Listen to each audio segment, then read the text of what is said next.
sa pamangkin ko. Ayun, pinagbantay ako ng bata. Akala ko naman mabait. Sobrang pasaway pa.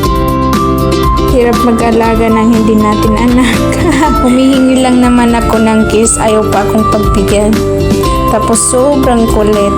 Then sa oras na yan is tinatawag ko siyang OA. Tapos tumatawa lang siya. Humihiti lang siya sa akin. Then yan, tinawag ko siya. Kunin niya yung bag niya. Then kinuha naman niya. With kiss. Then sa oras na yan is linalamping niya ako. Sobrang sweet talaga tong bata na to. By the way, gustong gusto niya talaga maglaro dyan sa truck.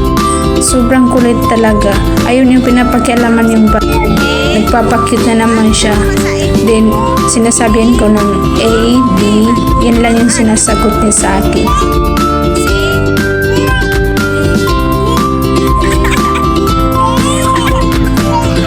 Then, sa oras na yun, may nagkita siyang bata. Yan, yung ginagawa niya. Tingnan niyo yung ginagawa niya. Nag-uumpisa na siya mangulit sa akin. Yan, dulapitan niya ako. Then, sabi niya, ate, sobrang kulit talaga. Yan, umiyak na siya. Tapos nagsisigaw. Talaga mag-intindihan yung mga bata ngayon. Iiyak tapos tatawa. Yan, tumawa naman siya. Then, yan. Ngayon, sumisigaw pa ng OA. OA.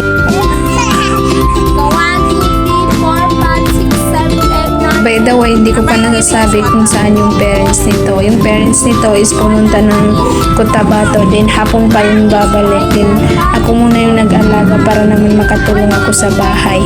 Haha.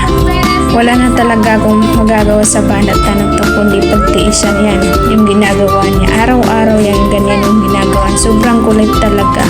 Hirap pakisamahan pag ganito yung inaalagaan mo. No choice talaga ako. Kailangan kong alagaan tong pamangkin ko para lang sa grade sa NSTP. Pero kaya ko to.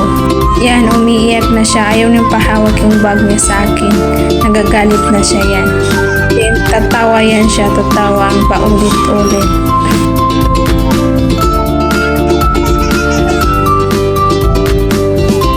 Kaway-kaway sa mga tita dyan, tito.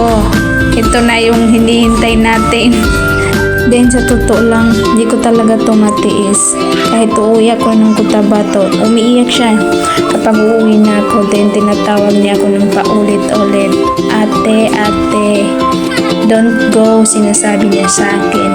Sobrang Then after praying, yan, hinahag na niya ako. Then nakakawala ng pagod kapag ito yung ginagawa sa atin ng mga bata, no? Sobrang swerte ko talaga. Then after lambing niya sa akin, ginatripan talaga ako. I love you so much, my beautiful pamangkin. Alicia, I love you.